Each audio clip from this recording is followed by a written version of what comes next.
విశాఖలో అరకు ప్రభుత్వ ఆసుపత్రిలో వైద్యుల కొరతతో ప్రజలు తీవ్ర ఇబ్బందులు పడుతున్నారు. ప్రకృతి అందాలు, చక్కటి కొండలు నడుమ ఉన్న అరకులోయ వైద్య సేవల పరంగా ఇప్పటికీ వెనుకబడిన గిరిజన ప్రాంతంగానే మిగిలిపోయింది. ప్రభుత్వాలు మారినా, అధికారులు మారినా గిరిజన ప్రాంతాల అభివృద్ధి కల్పనలో మాత్రం మార్పు కనిపించడం లేదు.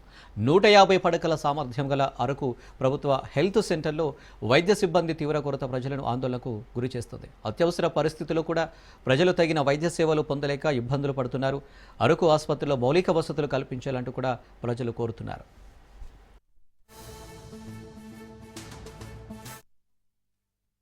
నా భార్య కన్సీవ్ ప్రెగ్నెన్సీతో ఉంది. 14 పంచాయతీల్లో పెద్ద హాస్పిటల్ అరకువెల్లి ఏరియా హాస్పిటల్ ఉంది. అరకువెల్లి ఏరియా హాస్పిటల్లో గర్భిణీ స్త్రీలకు స్కానింగ్ అన్నది లేకపోవడం చాలా దురదృష్టకరం. అలాగే గైనకాలజిస్ట్ డాక్టర్లు కూడా లేకపోవడం అది చాలా బాధాకరమైన విషయం. ప్రతి చిన్నదానికి 100 నుంచి 120 కిలోమీటర్లు ఇటు వైజాగ్ కానివ్వండి, అటు పాడేరు కానీ వెళ్ళడానికి చాలా ఇబ్బందికరమైన పరిస్థితులు ఉన్నాయి.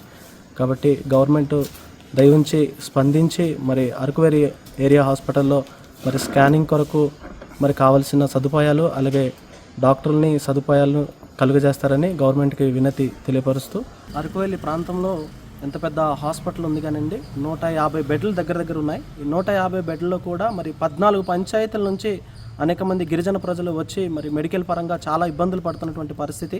ఎటువంటి ఎమర్జెన్సీ అయినప్పటికీ కూడా ప్రతి దానికి వైజాగ్ వెళ్ళిపోవాల్సిన పరిస్థితిగా ఉంటుంది.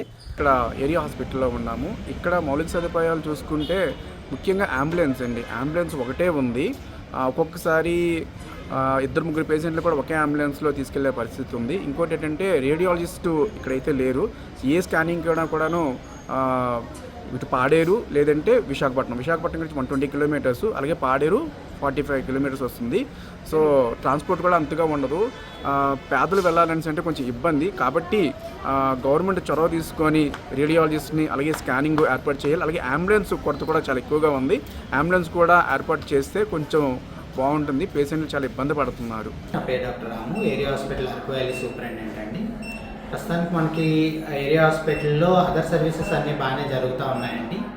ఉన్న వాటిలో గైనకాలజిస్టుల్లో మాత్రం 3 పోస్టులకు గాను 1 పోస్ట్ మాత్రమే ఫిల్ అయింది, 2 ఖాళీగా ఉన్నాయి. అలాగే మనకి స్కానింగ్ చేసే రేడియాలజీ పోస్టు ఒక 6 నుంచి 9 నెలల నుంచి వేకెన్సీ ఉందండి. దానివల్ల స్కానింగ్ మన దగ్గర చేయడం అవ్వక పాడేరు, వైజాగ్ పంపిస్తూ ఉన్నాము. అలాగే ఇంతకుముందు మనకి 2 అంబులెన్సెస్ ఐటీడీఏ పాడేరు నుంచి ఇచ్చిన్నారండి. మాకు ఒక 2 నెలలుగా అంబులెన్స్ వచ్చేసి ఒకటే అంబులెన్స్, ఒకటే డ్రైవర్ ఉన్నారు. సో అవి రిఫరల్ కేసెస్ అప్పుడు మనకి బాగా ఇబ్బంది అవుతాం.